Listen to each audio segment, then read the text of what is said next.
Hello dear students, welcome to the teleclasses on business studies and management. Dear students, in our previous classes we have discussed management, its natures, its objectives, importance. We have also discussed management, can it be regarded as art, can it be considered as science, and can we call management as profession.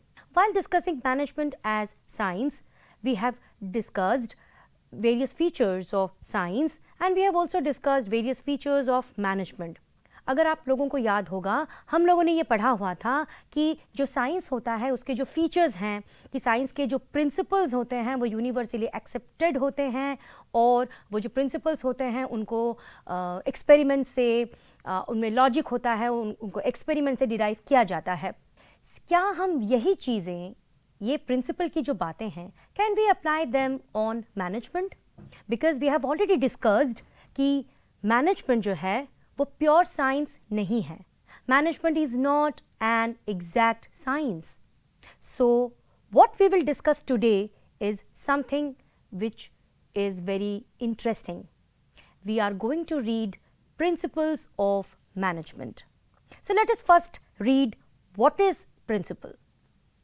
A principle is a fundamental truth and is generally stated in the form of cause and effect interrelationship.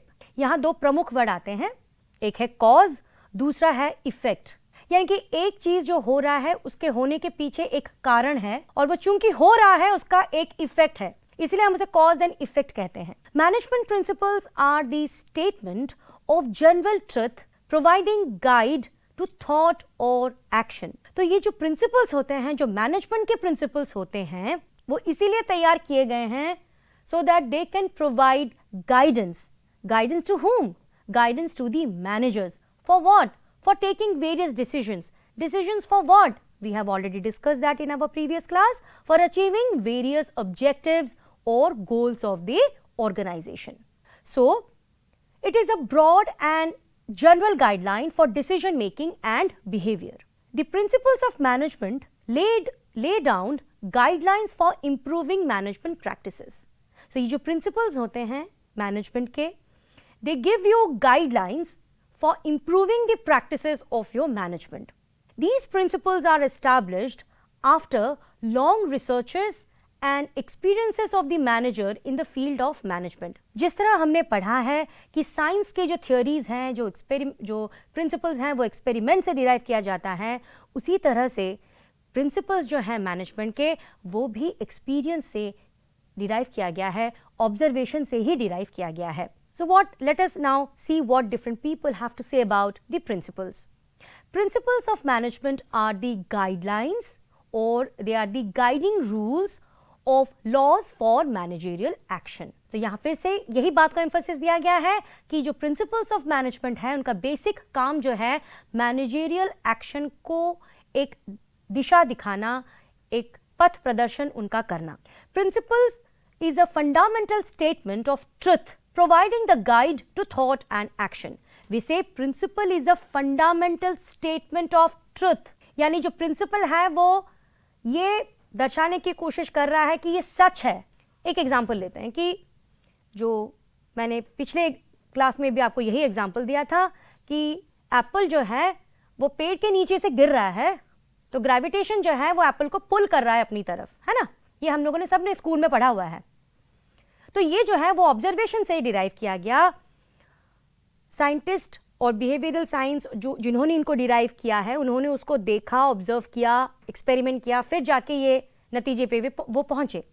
उसी तरह से principles जो management के हैं उनको भी observation से derive किया गया है और वो जो दर्शाते हैं वो सच है. Now let us consider and discover what are the various nature of principles of management.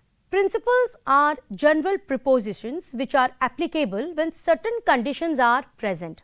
उनके होने के लिए कुछ conditions का present रहना बहुत ज़रूरी है.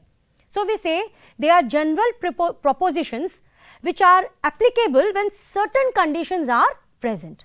These have been developed on the basis of observation and experimentation as well as personal experience of the manager. यही part जो है personal experience of the manager principles of management को principles of science से differentiate करता है, क्योंकि science के principles में personal experience की कोई जगह नहीं होती, लेकिन principles of management जो हैं वहाँ जो आपने ऑब्जर्व करके डिराइव किया है, जो एक्सपेरिमेंट से आपने कंक्लूजन निकाला है, वहाँ आपको अपने पर्सनल एक्सपीरियंस का जो है, आपका जो पर्सनल तजुर्बा है, उसके अनुसार भी आपको काम करना होगा. क्या आप जानते हैं ऐसा क्यों है? ये मैंने पिछले क्लास में भी आपको बताया था that in case of other subjects other than management, the subject matter of the research are not human beings, whereas in case of management, the subject matter of the research are human beings, and nobody can predict human behavior with full degree of accuracy. इसलिए कोई नहीं human behavior को full degree of accuracy से predict कर सकता है. That is why we say that these have been developed on the basis of observations and experimentations as well as personal experience of the manager. Then these principles are guidelines to actions. ये आपको guide करते हैं कि आपको क्या करना चाहिए. फिर आपकी अपनी मर्जी है, आप वो चीज करते हो या नहीं करते हो. So they simply provide you the guidelines, the do's and the don'ts we say. They denote a cause and effect relationship. यानी अगर कोई चीज हो रही है ना, उसके पीछे कारण है, और अगर वो चीज हो रही है तो उसका इम्पैक्ट किस पे और क्या पड़ रहा है, इसे कहते हैं हम cause and effect relationship. One may distinguish principles of management from those of pure science. Management principles are not as rigid as principles of pure science. They deal with human behavior and thus are to be applied creatively given the demand of the situation. यहाँ जो है personal experience of the manager वाली बात apply होती है. Since a manager has to deal with people, apart from what guidelines are laid down by a particular principle, he has to apply his personal experience in similar situation or experience of any other person he has heard or he is taking an example of. Human behavior is never static and so also technology. तो यहाँ सिर्फ बात human behavior की नहीं है, यहाँ बात technology की भी है, क्योंकि मैनेजमेंट में अगर हम ह्यूमन बिहेवियर पे स्टडी कर रहे हैं तो साथ ही साथ जो एनवायरनमेंट है जहां बिजनेस ऑपरेट कर रहा है, जहां पे सिर्फ ह्यूमन बींग्स अकेले नहीं हैं, अदर इंटेंजिबल आइटम्स जैसे कि टेक्नोलॉजी ले जाओ, वो भी आ जाती है, which effects the business. Now let us discuss the nature one by one. Universal applicability. The principle of management are intended to apply to all types of organization, business as well as non-business, small as well as large, public sector as well as private sector, manufacturing as well as service sector. कहने का तात्पर्य ये है कि management के जो principles होते हैं उनकी एप्लीकेबिलिटी यूनिवर्सल होती है. You can apply these principles so developed in any organization. You can apply it to a business, which is a profit-making organization, as well as a non-profit making organization. You can apply it to a large organization. You can also apply it to a smaller organization. You can apply it to a public sector undertaking. You can also apply in private sector organizations. You can apply it in manufacturing sectors. You can also apply in service sectors. So ऐसा कोई bound नहीं है कि कहाँ हम management के principles apply नहीं कर सकते. However, the extent of their applicability would vary with the nature of the organization, business activity and scale of operation. कितने हद तक मैनेजमेंट प्रिंसिपल्स कहाँ कितने हद तक अप्लाई होंगे, ये जो है डिपेंड करता है कि आपका जो ऑर्गेनाइजेशन है उसका नेचर क्या है, स्केल ऑफ ऑपरेशंस क्या है, क्योंकि जो प्रिंसिपल स्मॉल स्केल में अप्लाई हो रहा है वो थोड़ा चेंज होके लार्ज स्केल में अप्लाई हो सकता है ना. Next, general guidelines. The principles are guidelines to action but do not provide readymade straight jacket solutions to all managerial problems. मैंने बार बार ये आपको कह रखा है कि मैनेजमेंट के जो प्रिंसिपल्स होते हैं वो सिर्फ गाइडलाइंस प्रोवाइड करते हैं. They do not provide any readymade solution to a given problem. They can guide you. They can guide a manager if a particular situation comes, then what he should do, what he should not do. अब वो actually में वो कर रहा है कि नहीं, वो प्रिंसिपल्स नहीं देखता. This is so because real business situations are very complex and dynamic are a result of many factors. क्योंकि real business situation जो है वो बहुत complex है and dynamic है, क्योंकि चेंज होता रहता है बिजनेस का. जो बिजनेस जो जिस एनवायरमेंट में ऑपरेट कर रहा है वो चेंज होता रहता है. Then comes flexible. The principles of management are not rigid, okay? They are flexible in nature. They can be modified depending upon an organization, depending upon its activity, depending upon its nature. It can be changed. The applicability can be changed. Cause and effect relationship. The principles of management are intended to establish relationship between cause and effect so that they can be used in similar situation in a large number of cases. As such, they tell us if a particular principle was applied in a particular situation, what would its likely effect. तो basically ये cause and effect relationship बताता है कि अगर particular situation में ये चीज apply होती है तो उसका इम्पैक्ट और उसका इफेक्ट जनरली क्या होता है. डिपेंडिंग अपॉन द सिचुएशन आप प्रिंसिपल्स की एप्लीकेबिलिटी चेंज कर सकते हो. Formed by practice and experimentation.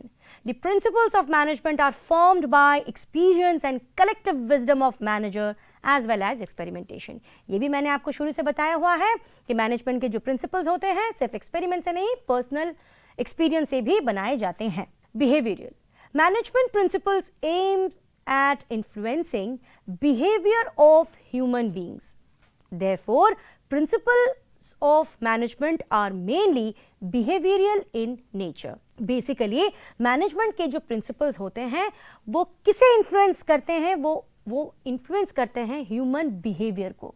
Therefore, principles of management are mainly behavioral in nature. तो अब तक हम लोगों ने पढ़ा कि principles क्या होते हैं. Basically, मैं बार बार आपको ये समझा रही हूँ कि principles मैनेजमेंट के जो प्रिंसिपल्स होते हैं वो फंडामेंटल ट्रुथ है and they basically provides guidelines. They do not provide any readymade solution to any given problem. They are highly flexible in nature. They establishes cause and effect relationship. They are general guidelines and they have universal applicability.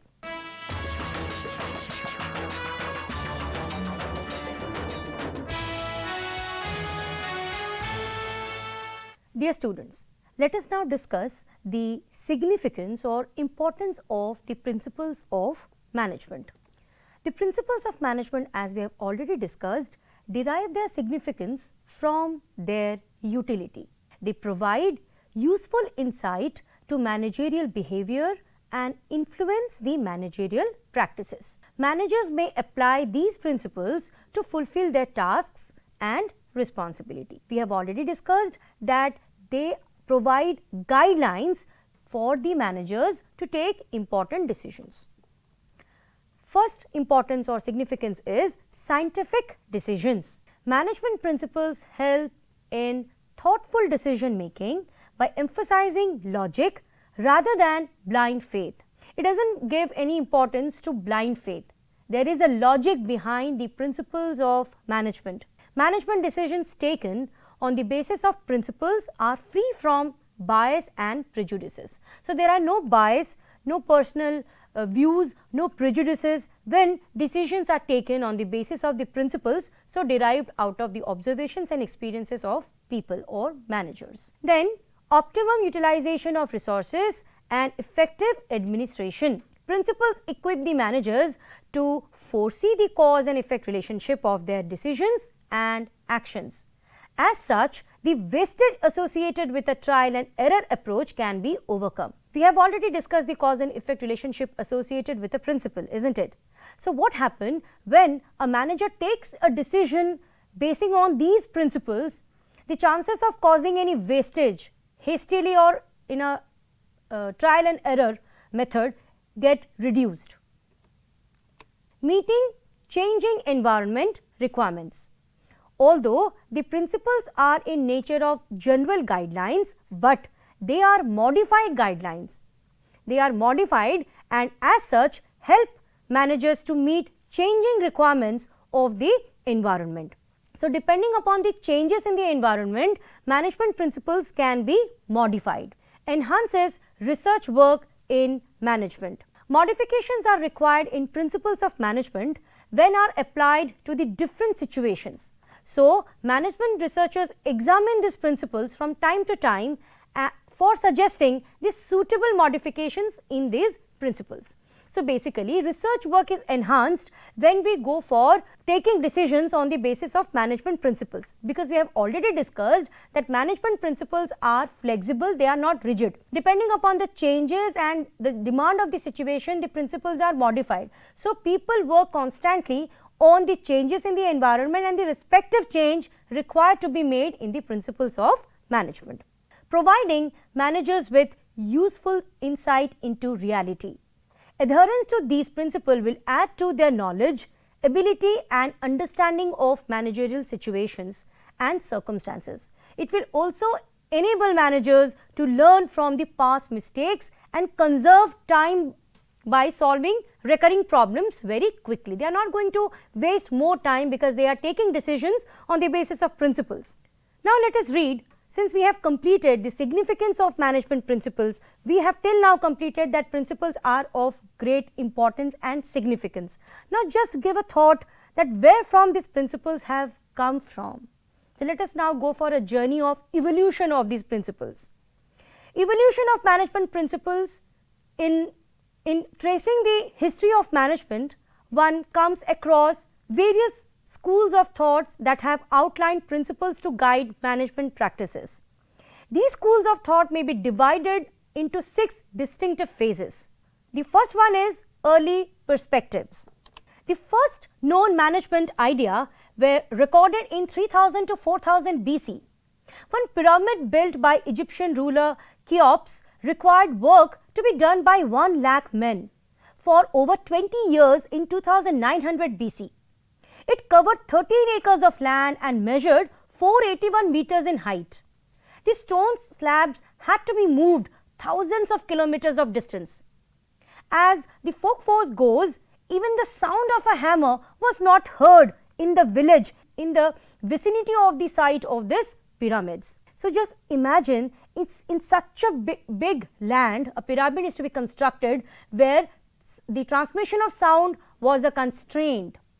Such monumental work could not be completed without adherence to principles of sound management. Now, let us discuss the second one, the classical management theory.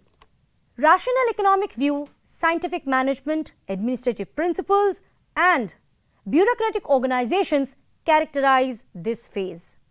While the rational economic view assumes that people are motivated by economic gains primarily, scientific management of F.W. Taylor, about which we will be reading in our subsequent classes, are others emphasized on best way of production.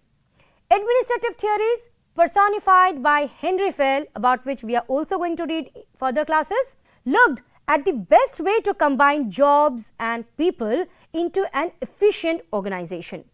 So, large-scale production would not have been possible without adherence to principle governing organizing production based on division of labor, specialization, relationship between men and machine, managing people and so on. Dear students, we would be covering all these principles in our subsequent classes, and then you could know how these principles are making the work of people, basically the managers, easy, how beautifully and how with an ease they are able to manage the organization because of these management principles.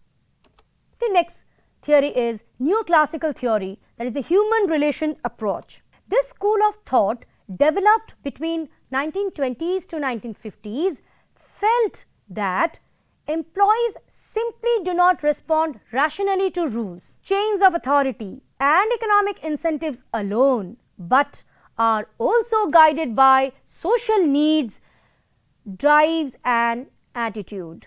So there is some touch of the human behavior over here. So it is felt that people are not going to react only to the rules, the economic concepts, the authority, etc. They are also guided by the social needs. The Hawthorne studies at the GEC, etc. were conducted then. It was quite natural that in the early phase of the Industrial Revolution, the emphasis was on development of techniques and technology.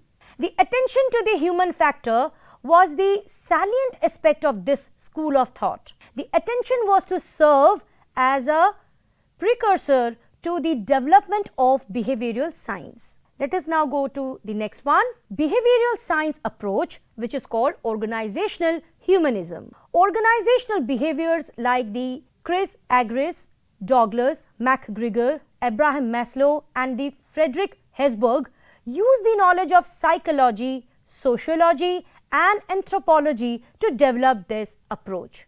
These are the various people about whom you will be reading further in your higher classes, that what are the various theories they have developed that are associated with motivations, that how people can be motivated to work. The underlying philosophy of organizational humanism is that individuals need to use all their capacities and creative skills at work as well as at home. Let us now go for the management science operational research. It emphasizes research on operations and use of quantitative techniques to aid managers to take decisions. That means apart from understanding the human desire at work, what do they want, what the manager want, what the employees want, apart from that it is important to use certain techniques which must be quantitative in nature so as to help the managers in taking various decisions. And here comes the modern management. It sees modern organization as complex system and underlies contingency approach and use of modern techniques to solve the organizational and human problems. As we have already discussed in our previous classes, that management is not static.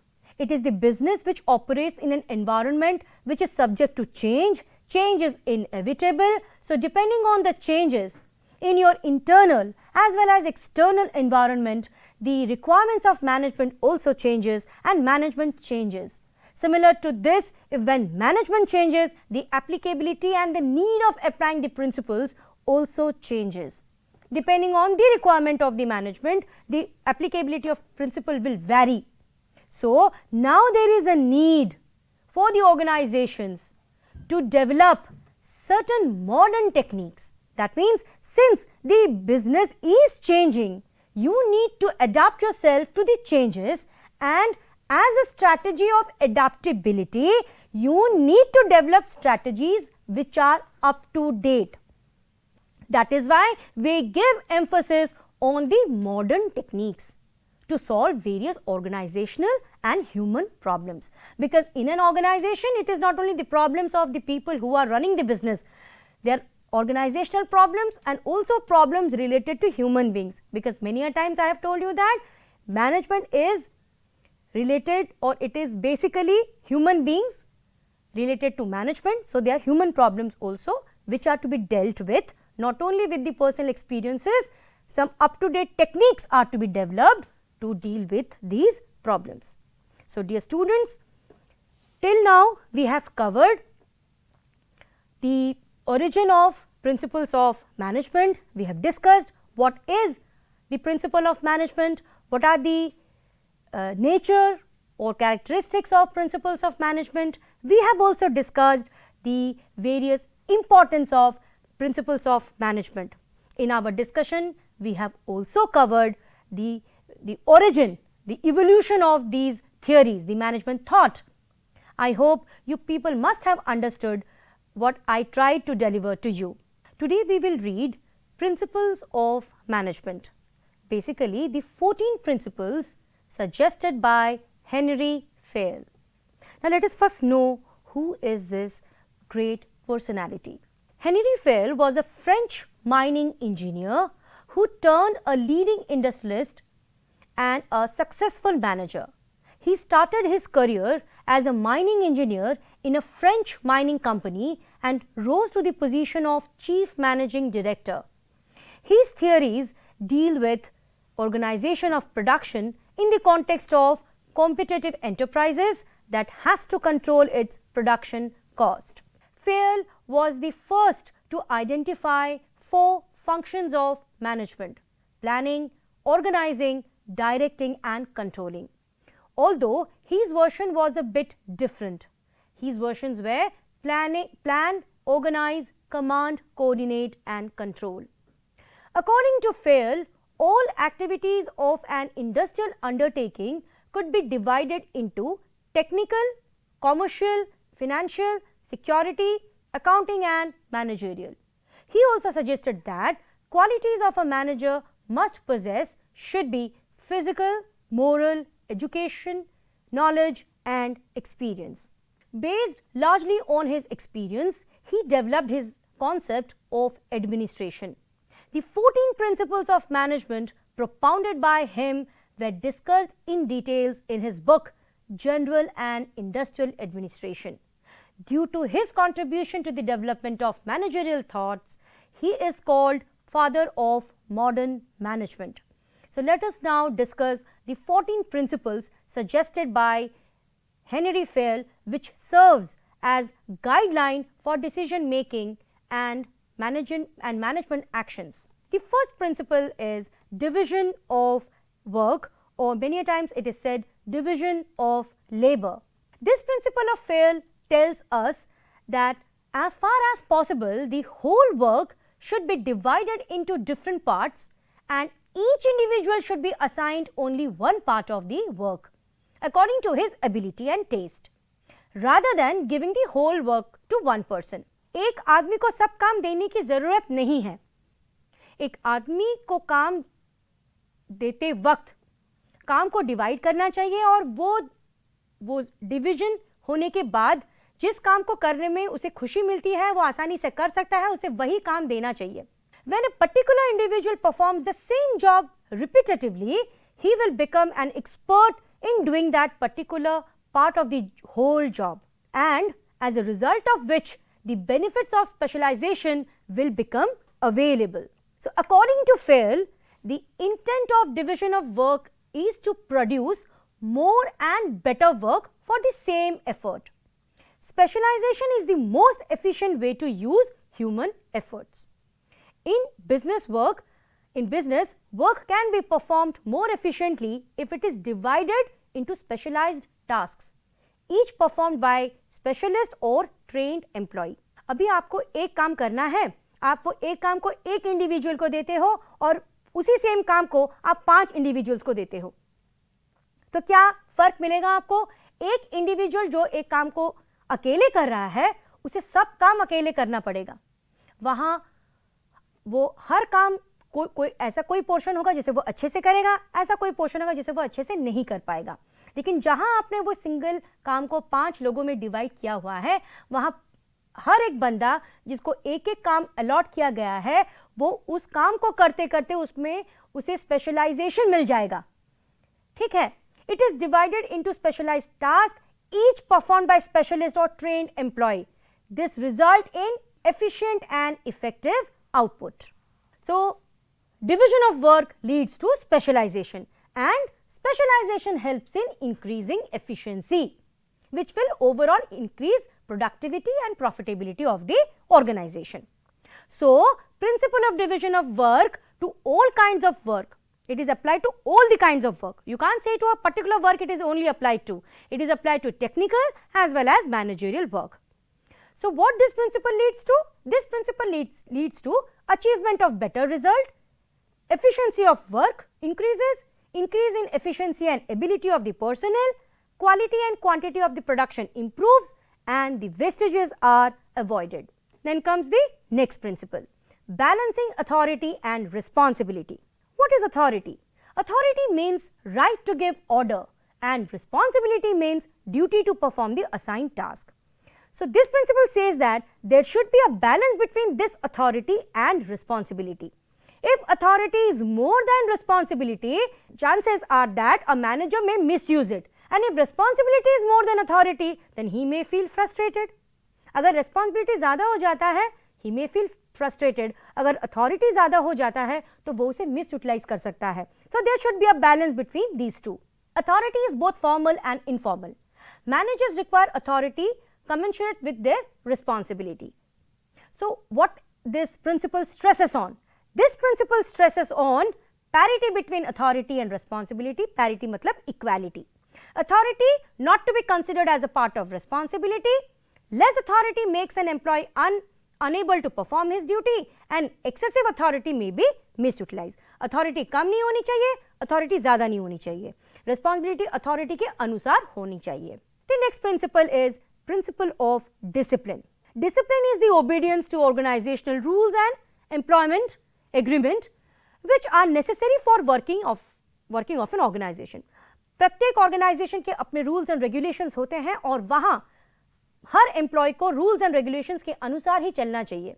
According to Fair, discipline requires good superior at all levels, clear and fair agreements, and judicious application of penalties.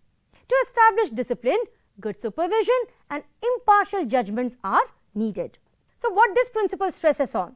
This principle stresses on managers should observe the principle of discipline at all the levels. ऐसा है कि हम लोगों ने अपने previous classes में levels of management पढ़े हुए हैं, top level, middle level and the lower level. So discipline जो है वो हर लेवल में मानना जरूरी है. Employees and other members to work in a disciplined manner, and discipline can be maintained by having good superiors at all levels and ensuring that penalties are judicially imposed. कि अगर कोई employee organization का rule और regulation नहीं मान रहा तो उस पर penalty भी impose करना चाहिए और वो भी judicially. ठीक है. Next comes principle of unity of command. According to Fair, there should be one and only one boss for every individual employee. The principle of unity of command states that each participant in a formal organization should receive orders and instructions and should be responsible to one superior only. Dear students, the word unity means one. So Fair emphasizes that an individual employee should receive orders and instructions from one superior only. If he receives orders from more than one superior, then it will lead to confusion. There will be uneasiness. अगर मैं एक employ हूँ, मेरे ऊपर जो है 4 bosses हैं. एक ने कहा आप अभी जाओ, दूसरे बॉस ने कहा नहीं आप मत जाओ, तीसरे ने कहा नहीं आप बैठो. किसकी बात सुनूं मैं? So I am one subordinate, 3 bosses, 4 bosses above me. किसकी बातें सुनूं मैं? तो इसीलिए कहा गया है कि एक एम्प्लॉय जो है सिर्फ एक सुपीरियर की बात को ध्यान से सुने, उनकी बात को फॉलो करें. So unity of command helps in following benefits. It will become easy to fix the responsibility in case of default. Employee will receive the exact order, क्योंकि मुझे पता है कि exactly मुझे एक ही superior से जो है order मिलना है. It will avoid duplication of work. सिर्फ एक superior ने मुझे order दिया तो मुझे मालूम है उन्होंने मुझे क्या order दिया, उनको भी मालूम होगा कि उन्होंने मुझे क्या order दिया. No overlapping of work. Work जो है वो बिल्कुल overlap करेगा ही नहीं. And then discipline will be maintained in the organization. तो इस तरह से ना कोई complications होगा, ना confusion होगा और discipline maintain होके रहेगा. If the principle of unity of command is violated, then the organization will not enjoy all these benefits. So अगर unity of command नहीं है तो ये सारे benefits भी नहीं हैं.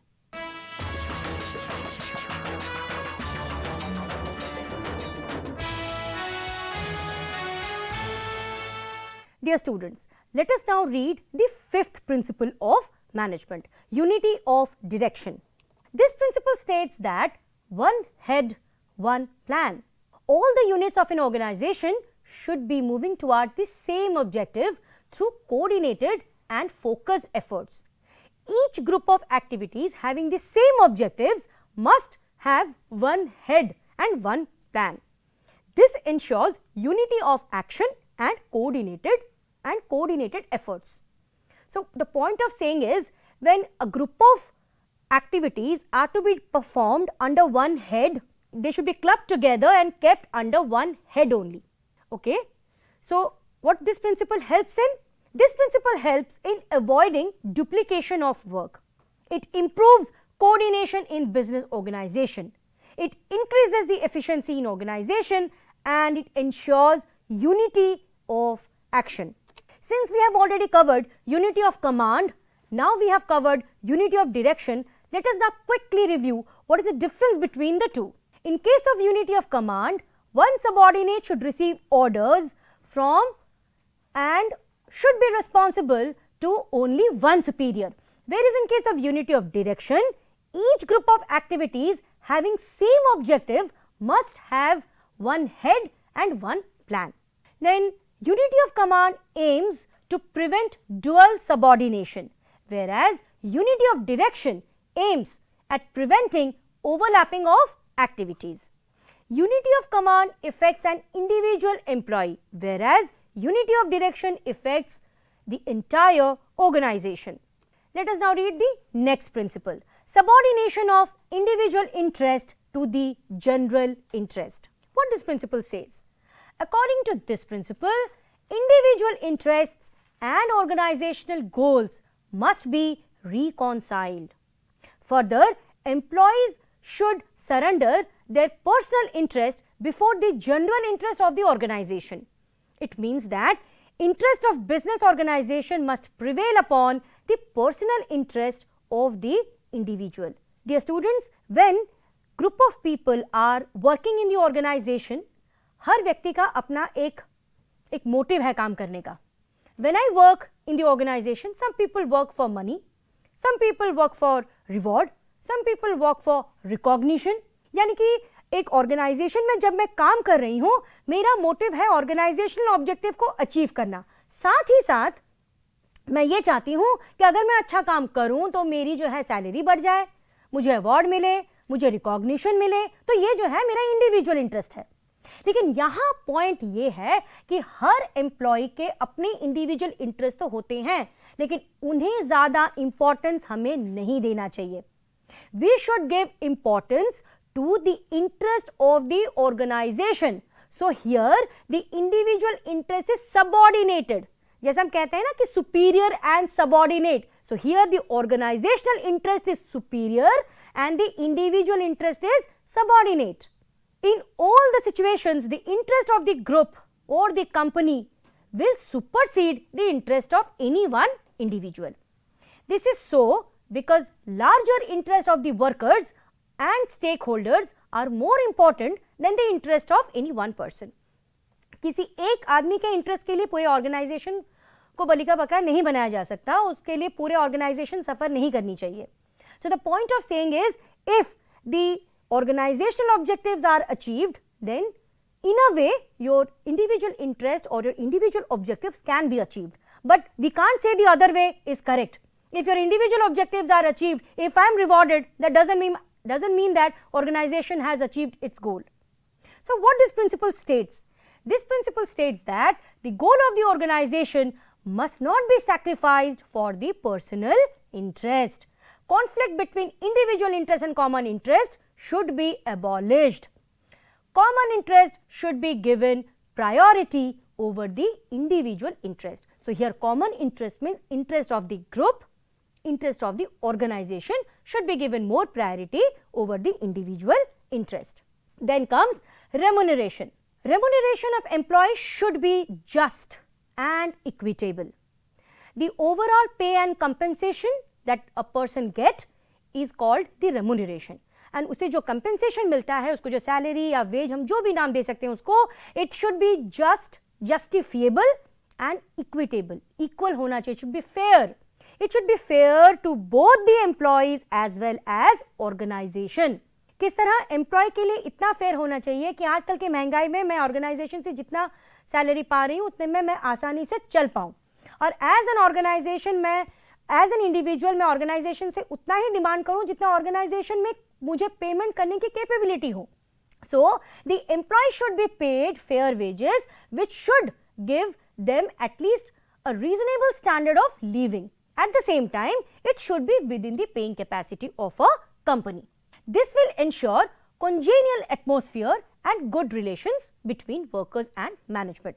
So अगर मुझ में एज अ कंपनी, मैं कंपनी में हूँ, कंपनी जो है पे कर सकता है आपको, और आपको जितना पे किया जा रहा है आप उससे खुश हो, तो आप खुश हो, आप खुशी खुशी काम कर रहे हो कंपनी में, और मैं एज एन एम्प्लॉयर मैं भी खुश हूँ आपके काम से, मैं आपको पे कर पा रही हूँ, आप अच्छे से काम कर रहे हो, so we both are happy.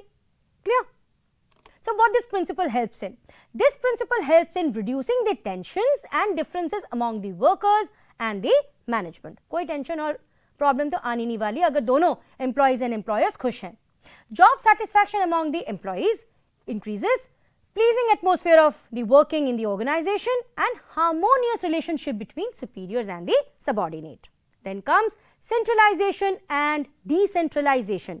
क्या मतलब है इन दो वर्ड्स का? The concentration of decision making authority is called centralization, whereas dispersal among more than one person is known as decentralization.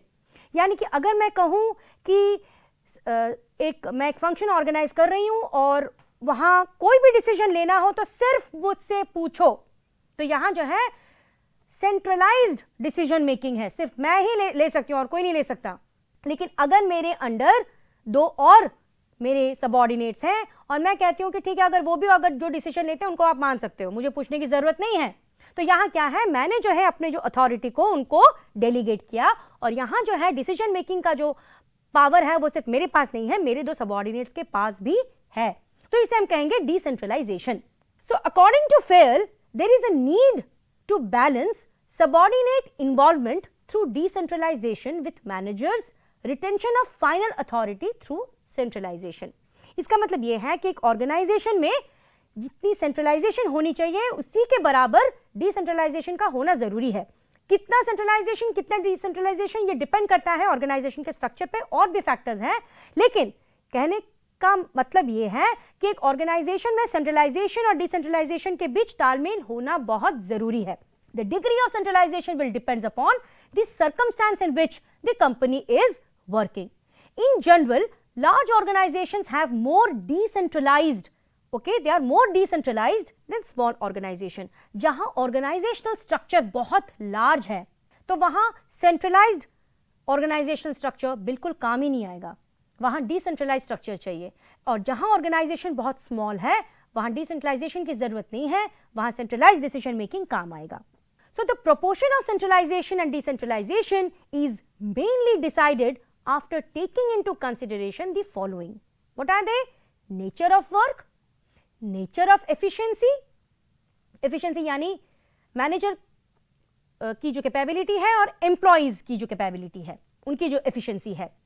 Experience level of the executives, जो executives हैं अगर decentralisation होगा उनको डिसीजन लेना होगा, या अगर सेंट्रलाइजेशन है तो वो कितना experience level of the executives उनका क्या है, and then decision making capacity of the executives. If at all you are going to make it decentralized, then whether they have got the capacity, the executives have got the capacity to make decisions or not. Then comes Scalar Chain.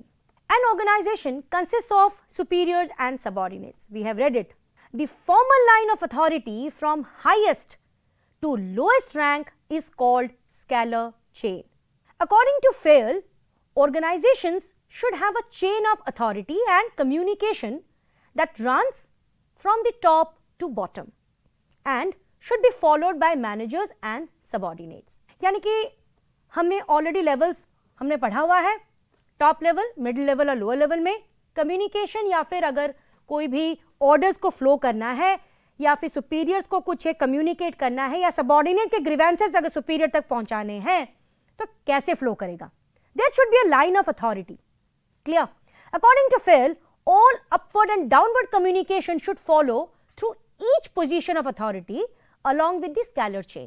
तो scalar chain में जितने भी positions हैं, जितने line of authority में आपके जितने भी पोजीशंस आते हैं ना, आप जब कोई भी कम्युनिकेशन करते हो, चाहे वो अपवर्ड हो यानी कि लोअर लेवल से टॉप लेवल के बीच में कम्युनिकेशन हो रहा है, या वो डाउनवर्ड है यानी कि टॉप लेवल के जो एग्जीक्यूटिव्स हैं वो लोअर लेवल को कम्युनिकेट कर रहे हैं, किसी भी माध्यम से अगर आप कम्युनिकेट कर रहे हैं तो आप किसी भी पोजीशंस को एलिमिनेट नहीं कर सकते. So point of saying is, student just have a look on this. Upward communication और डाउनवर्ड कम्युनिकेशन दोनों हो रहा है। अगर आप अपवर्ड कम्युनिकेशन कर रहे हो तो 1 2 3 4 5 आपको कवर करके ही EDCBA के तक आना पड़ेगा। अपवर्ड कम्युनिकेशन करते वक्त 1 से 5 तक जाएंगे, Z तक पहुंचेगा, फिर Z जो कम्युनिकेट करेगा वो A तक आएगा। आप बीच में कोई पोजीशन छोड़ नहीं सकते। लेकिन अगर ऐसा है कि भाई 3 जो बंदा है उसको अर्जेंटली C से बात करनी है तो वो क्या करे? अगर वेट करता रह जाएगा तो टाइम तो चला जाएगा, तो क्या करेगा वो डायरेक्टली बात कर सकता है। इसको बोलते हैं हम हॉरिजॉन्टल कम्युनिकेशन, तो उसको हम बोलेंगे gang plank. So this principle gives the benefit, it helps in following the principles of unity of command. There is clear delegation of authority and there is effective communication. Then comes order. What is this order? There should be an order for material and people in the organization. हर एक चीज का और हर एक व्यक्ति का organisation में अपना एक जगह होता है। मटेरियल के जो प्लेस को हम मटेरियल ऑर्डर बोलते हैं और सोशल हमारे जो पीपल का जो जगह है उसको हम सोशल ऑर्डर बोलते हैं। तो ये प्रिंसिपल क्या कहता है? According to Fayol, people and material must be in suitable place at appropriate time for maximum efficiency. यानी कि हर चीज को उसके रेस्पेक्टिव जगह पे होनी चाहिए वो चीज। अगर अभी मैं इक्विपमेंट ढूंढ रही हूं तो वो इक्विपमेंट उसी जगह पे होनी चाहिए। आप गैस चाय बनाने जा रहे हो, आपको लाइटर या फिर मैच बॉक्स की जरूरत है, आप उसे डाइनिंग रूम में या बेडरूम में तो नहीं ढूंढोगे, गैस के पास ही ढूंढोगे क्योंकि उसकी पोजीशन वहीं पे है। तो वही बात हो गई। सो if there is a fixed place for everything and it is present there, then there will not be any hindrances in doing any of the activities. So ये principle क्या कहता है? This principle ensures efficiency in business operation, better supervision and control, and balances in all types of resources. Then आती है equity. Management, the principle of equity states that management should be fair as well as friendly to all the subordinates. While delegating work by the superior to the subordinate, there should not be any kind of discrimination between the employees. यानी कि on the basis of gender, caste, religion, nationality आप कोई भी differentiate नहीं कर सकते हो.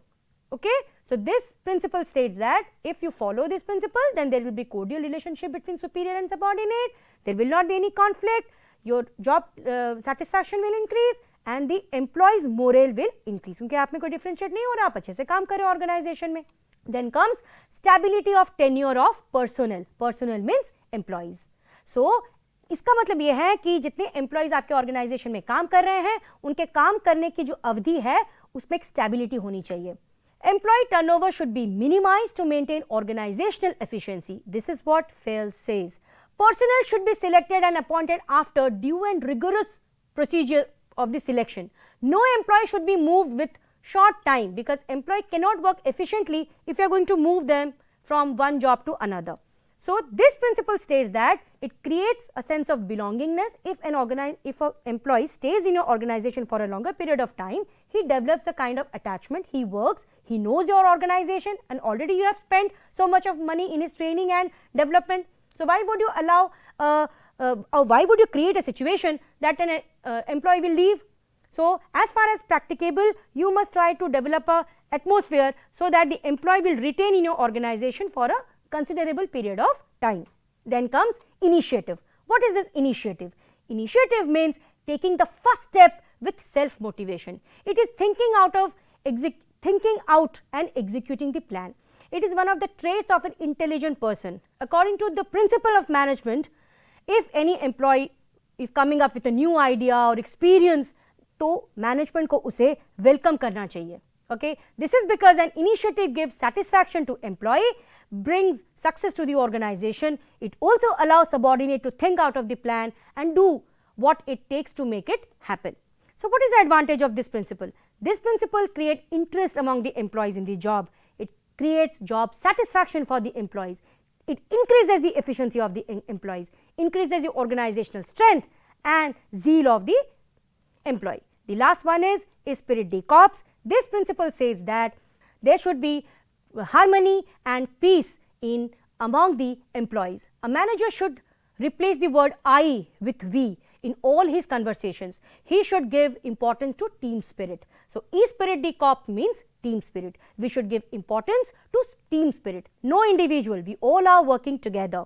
Dear students, if we are following all these 14 principles, then in any organization, success cannot go out of the hand of the managers. I conclude my session here. Thank you.